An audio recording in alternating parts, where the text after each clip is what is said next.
حضرات ذوالفقار، میں نے آپ حضرات کے سامنے قرآن مجید فرقان حمید کی نہایت ہی مشہور سورت الملک کی ابتدائی آیات بینات تلاوت کی ہیں۔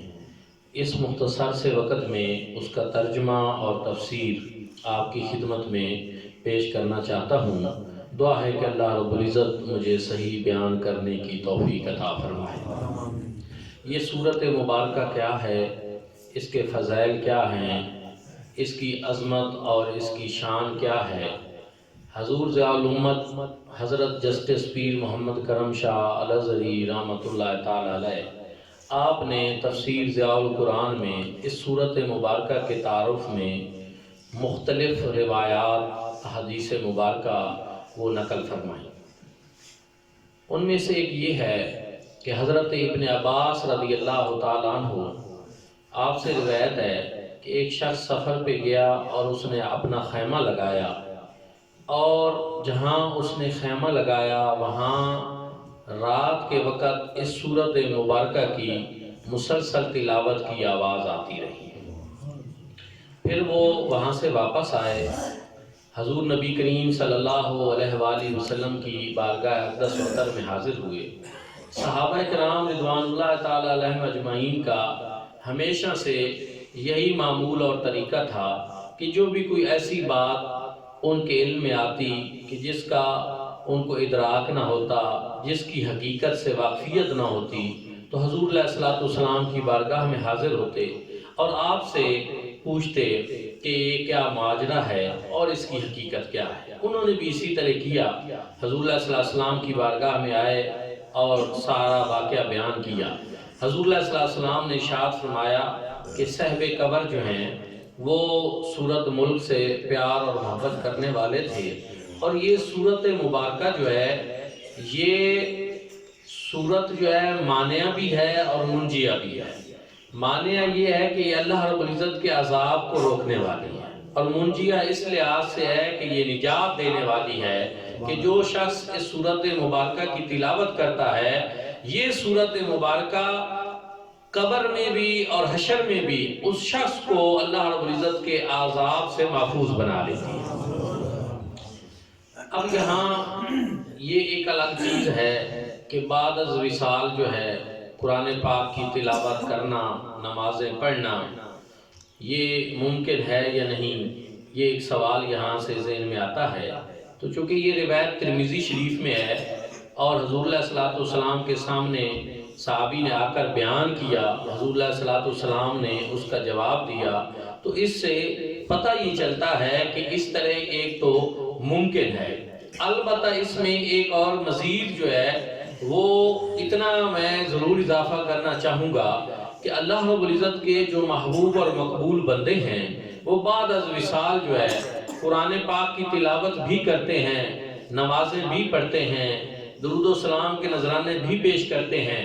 ان کے اوپر بہت سارے دلائل موجود ہیں، میں صرف ایک روایت عرض کر دیتا ہوں تاکہ آپ لوگوں کی مزید تسلی ہو جائے۔ مسلم شریف کی حدیث پاک ہے، حضور نبی کریم صلی اللہ علیہ وآلہ وسلم جب سفر معراج پہ تشریف لے جا رہے تھے تو حضور علیہ الصلوۃ والسلام نے ارشاد فرمایا کہ اذا مررت بقبر موسیٰ فاذا هو قائم یصلی فی قبرہ، میں جناب موسیٰ علیہ السلام کی قبر کے پاس سے گزرا اور میں نے دیکھا کہ وہ قبر میں کھڑے ہو کر نماز پڑھ رہے ہیں۔ تو اس سے پتہ یہ چلا کہ اللہ کے جو محبوب اور مقبول بندے ہیں وہ بعد از وصال بھی تلاوت کلام پاک بھی کر لیتے ہیں، نمازیں بھی پڑھ لیتے ہیں۔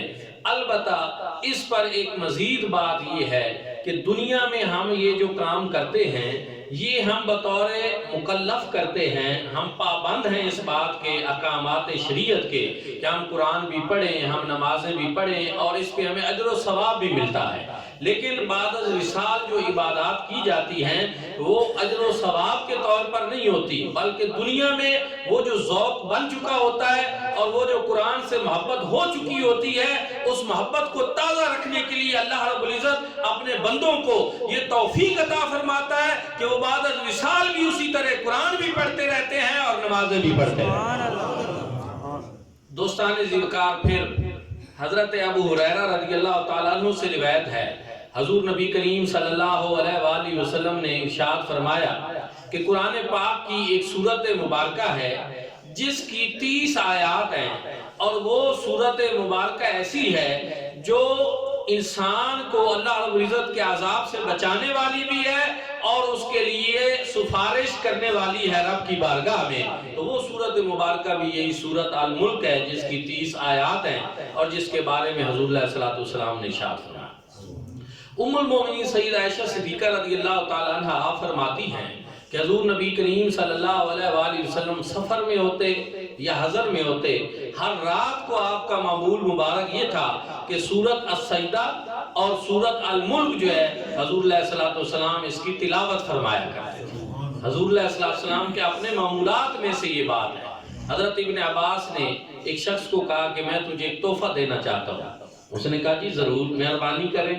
آپ نے فرمایا تحفہ یہ ہے کہ سورت ملک خود بھی پڑھا کرو اور اپنی اولاد کو بھی سورت ملک سکھاؤ، اپنی بیوی کو سکھاؤ، اپنے بچوں کو سکھاؤ، اپنے پڑوسیوں کو بھی سکھاؤ۔ اور فرمایا یہ وہ سورت ہے جو نجات دینے والی ہے اور اللہ کی بارگاہ میں جھگڑا کرنے والی ہے اس شخص کے بارے میں کہ جس کے قیامت کے دن اعمال جب کم ہوں گے اور اس کے بارے میں لکھا جا چکا ہوگا کہ اب اس کو دوزخ میں ڈال دو، تو اس وقت اللہ رب العزت کی بارگاہ میں یہ سورت اس کے بارے میں جھگڑا کرے گی اور سفارش کرے گی، اور اس کی سفارش کے نتیجے میں اللہ رب العزت اس کو جہنم سے نکال کر جنت میں داخل فرمائے۔ پھر حضور نبی کریم صلی اللہ علیہ وآلہ وسلم نے مزید ارشاد فرمایا میں اس بات کو پسند کرتا ہوں کہ ہر بندہ مومن اس سورت مبارک کو اپنے دل میں محفوظ کر لے، یعنی اس کو یاد کر لے۔ الغرض اتنی احادیث مبارکہ میں نے آپ کی خدمت میں پیش کی ہیں کہ یہ اتنی عظمت فضیلت والی سورت مبارکہ ہے۔ قرآن پاک سارے کا سارا بیس برکت ہے، بیس فضیلت ہے اور سارے کی عظمت ہے، لیکن کچھ چیزیں ایسی ہوتی ہیں کہ مقام اور مرتبہ میں ان کی فضیلت اور زیادہ ہو جاتی ہے، تو یہ سورت مبارکہ بھی انہی میں سے ہے۔ اور چونکہ اس میں نجات کا معاملہ، اس میں سفارش، اس میں شفاعت اور اس طرح کی چیزیں حدیث مبارکہ میں کثرت سے آئیں، اسی وجہ سے ہم اس کو اپنے ختموں میں، اپنے کل خوانی میں اور اپنے اصال ثواب کی تقریب میں بطور وسیلہ جو ہے اس کو پڑھتے ہیں اور اس کا ثواب پیش کرتے ہیں، تاکہ اس کی برکت سے جو ہمارے مرحومین اس دنیا سے چلے جاتے ہیں اللہ رب العزت ان کی بھی بخشش اور مغفرت فرمائے۔ اس میں ہے کیا؟ اس میں پیغام کیا ہے؟ رب تعالیٰ نے ارشاد کیا فرمایا ہے؟ تھوڑا سا ہمیں یہ بھی سوچنا چاہیے، ترجمہ تفسیر اس پہ غور کرنا چاہیے، چونکہ آیات بینات اس کی تو 30 ہیں اور ہر ایک کا ترجمہ اور تفسیر ایک الگ نشست کا متقاضی ہے، تو میں نے اس لیے ابتدائی آیات بینات تلاوت کی ہیں۔ اس میں اللہ رب العزت نے ارشاد فرمایا تبارک الذی بیدہ الملک، کہ با برکت ہے وہ ذات، عظمت والی ہے وہ ذات، تبارکہ بمانا تعظم و تعالی، کہ بڑی عظمت والی اور بڑی اعلیٰ ذات ہے۔ یہاں حضور ذالمت رحمت اللہ تعالی علیہ تفسیر روح المعانی کے حوالے سے ارشاد فرماتے ہیں کہ یہاں تبارکہ جو ہے اس کا ایک معنی ہوتا ہے کہ منزہ ہے وہ ذات، کس چیز سے؟ ہر قسم کے عیب اور ہر قسم کی کمزوری سے اللہ رب العزت کی ذات پاک ہے۔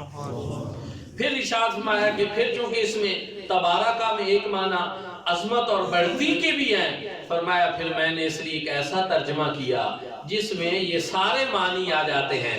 آپ نے ترجمہ کیا تبارکہ، منزہ و برتر ہے وہ ذات، کہ ہر عیب سے منزہ بھی ہے اور ہر لحاظ سے وہ اعلیٰ اور برتر اور فضیلت اور بزرگی والی بھی ہے۔ تو فرمایا میں نے اس ترجمہ کو پسند کیا کہ منزہ و برتر ہے وہ ذات، تبارک الذی بیدہ الملک، جس کے دست قدرت میں ملکوں کی بادشاہت ہے، وَهُوَ عَلَىٰ كُلِّ شَيْءٍ قَدِيرٌ، اور وہ ہر چیز کے اوپر قادر ہے۔ پھر یہاں پر ایک سوال پیدا ہوتا ہے کہ جب ملکوں کی بادشاہت اسی کے پاس ہے تو پھر ساری قدرت تو اسی کی ہوئی، پھر یہ ارشاد فرمانا کہ وَهُوَ عَلَىٰ كُلِّ شَيْءٍ قَدِيرٌ، کہ وہ ہر چیز کے اوپر قادر بھی ہے، تو پھر ایسا کیوں ہے؟ تو آپ فرماتے ہیں اس لیے کہ پہلے جو ہے موجودات میں سے جتنی چیزیں ہیں، کائنات میں موجودات میں سے جتنی چیزیں ہیں، ان کی بادشاہی بھی اللہ رب العزت کے پاس ہے، لیکن ہوتا کیا ہے کہ بہت ساری چیزیں اب تو موجود ہیں، لیکن کل ان میں اور اضافہ ہو جائے گا، کتنے نئے لوگ پیدا ہو جائیں گے، کتنی نئی فصلیں تیار ہو جائیں گی، کتنے نئے پودے اگائیں گے، کائنات میں بہت ساری چیزیں بعد میں بھی وجود میں آنے والی ہوتی ہیں۔ تو فرمایا موجودات میں اب بھی جو کچھ ہے اس سب کچھ کے اوپر بھی قدرت رب تعالیٰ کی ہے، اور بعد میں ممکنات میں سے جو کچھ ہو سکتا ہے اس کے اوپر بھی قدرت اللہ رب العزت کی۔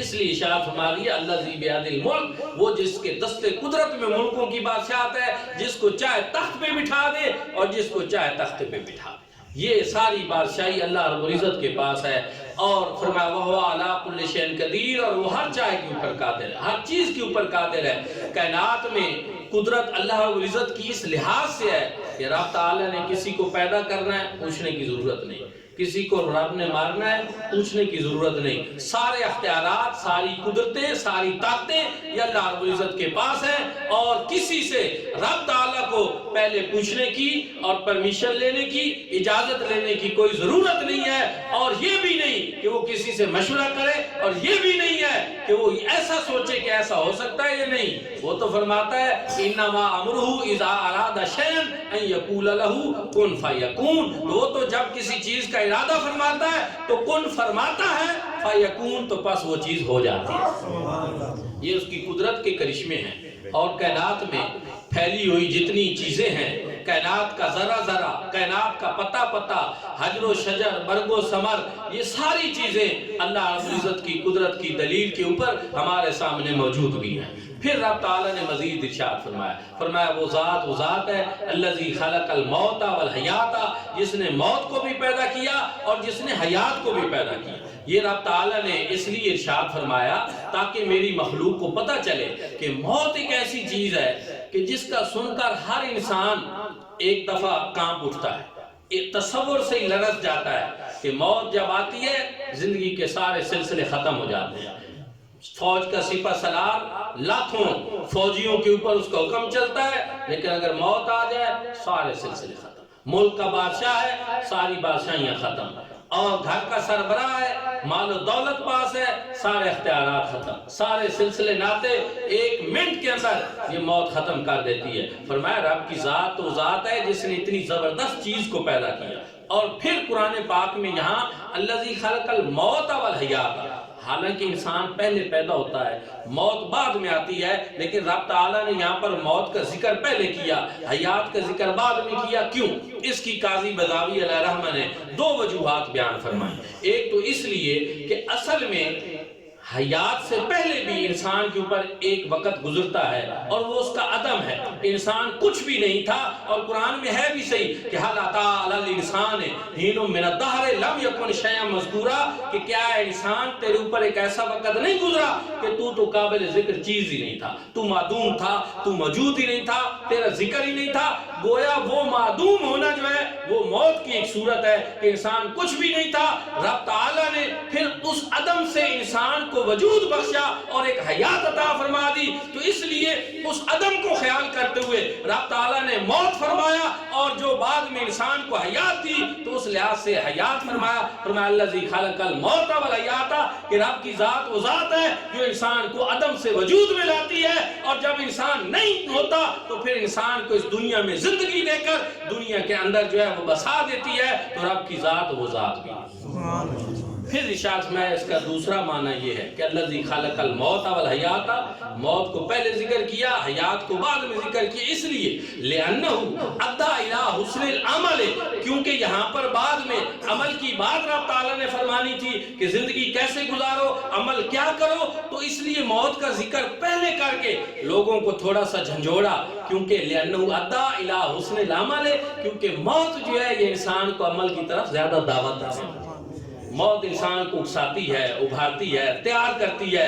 موت کا سن کر انسان کو پھر سمجھ آتی ہے کہ یار فلاں چلا گیا، فلاں جا رہا ہے، فلاں عزیز رخصت ہو گیا، بھائی گئے، دوست گئے، تو اب میری بھی باری آنے والی ہے، اس لیے میں بھی کچھ عمل کر لوں، میں بھی کوئی اپنے سرمایہ حیات کو بڑھا لوں اور اپنی آخرت کے لیے کوئی تیاری کر لوں۔ تو پھر اس وجہ سے فرمایا کہ موت کا ذکر پہلے کیا اور حیات کا ذکر بعد میں کیا، لأنہ ادى الی حسن العمل۔ پھر ارشاد میں الذی خلق الموت والحیات، موت اور حیات کو پیدا کیا۔ سوال ہے کیوں پیدا کیا؟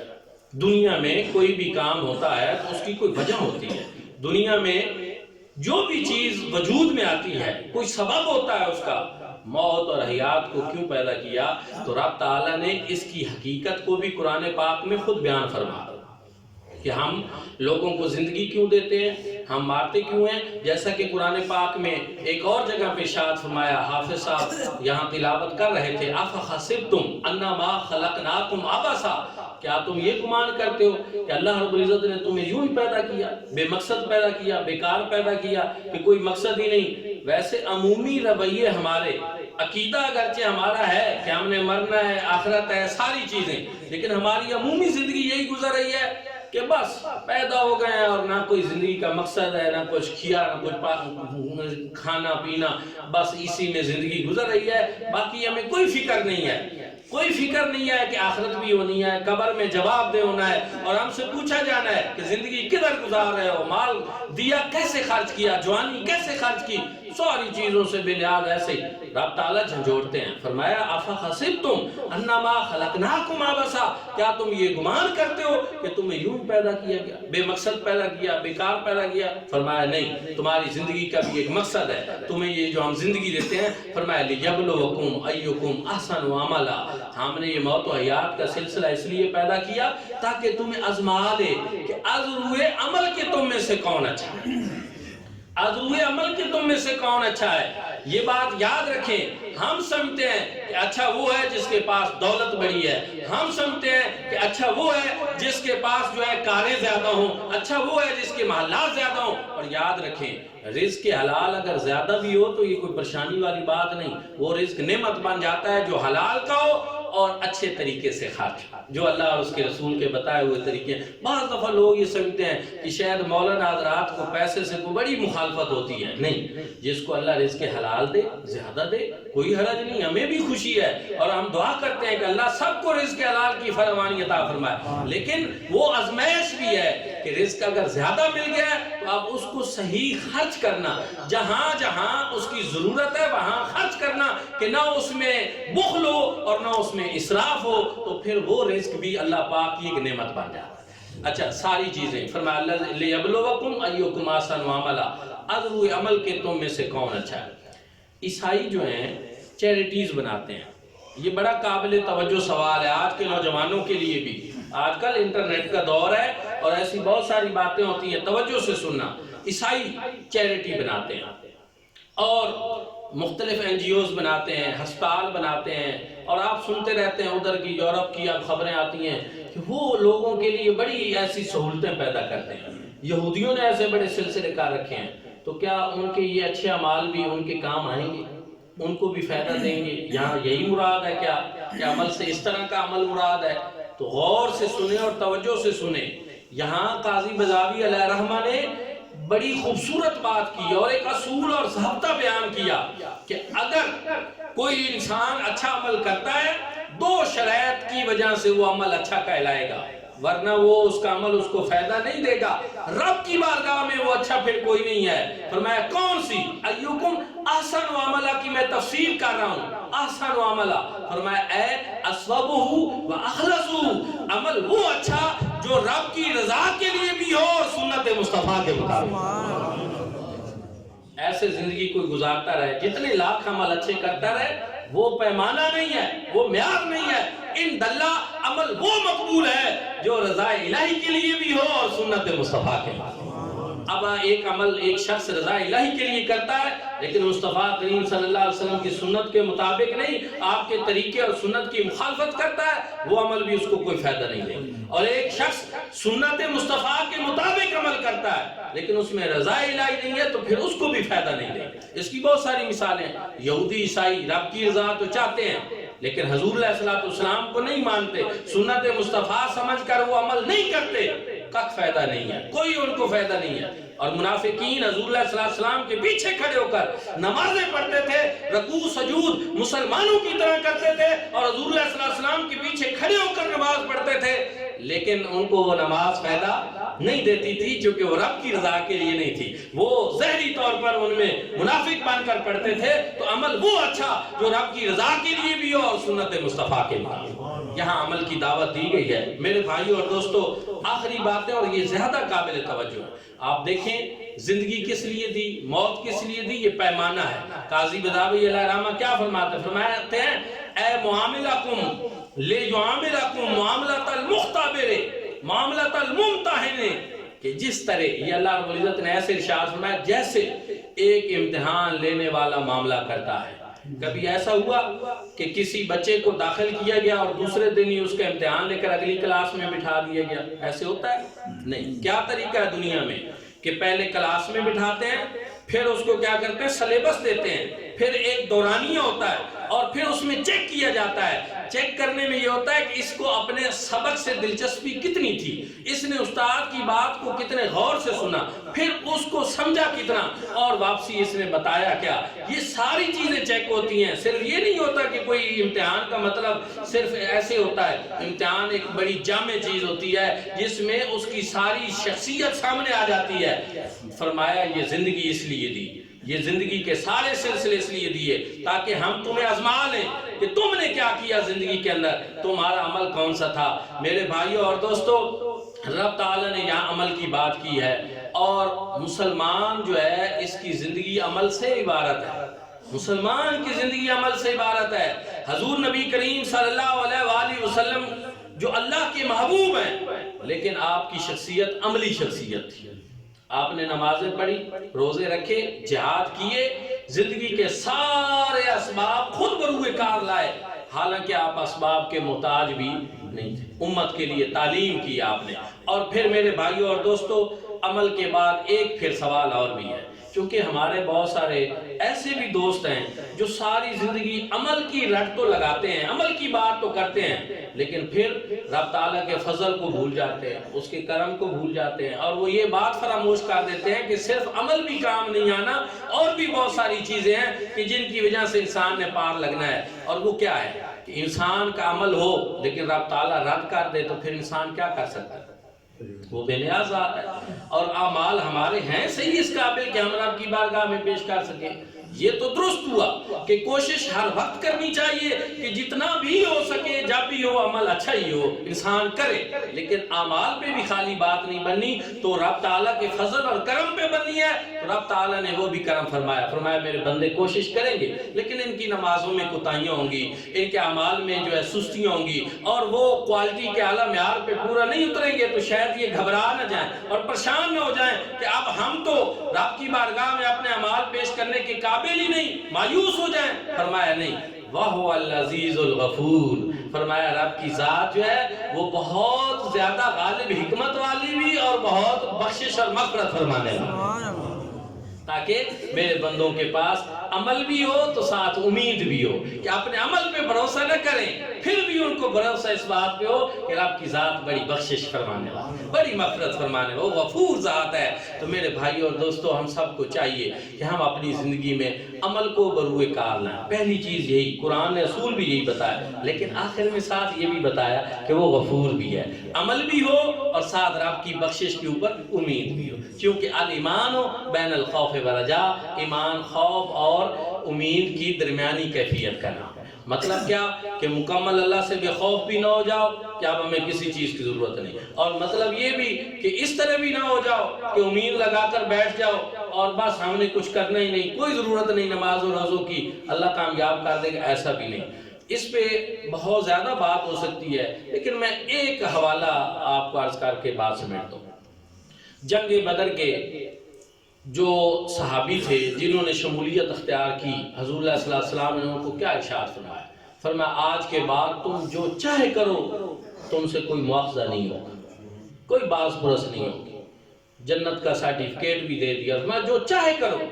لیکن کیا اس کے بعد انہوں نے اس بات کو سن کر نمازیں چھوڑ دی، روزے چھوڑ دیے، بدعمالیوں کا شکار ہو گئے؟ نہیں، ان کو پتا تھا کہ اگر یہ کرم ہوا ہے تو ہمیں اس کرم میں مزید اور درجے بلند کرانے چاہیے۔ انہوں نے اور زیادہ نمازیں پڑھی اور زیادہ رب کے قریب ہوئے، تو یہ بھی سمجھنا چاہیے امید والی باتیں بہت زیادہ ہیں۔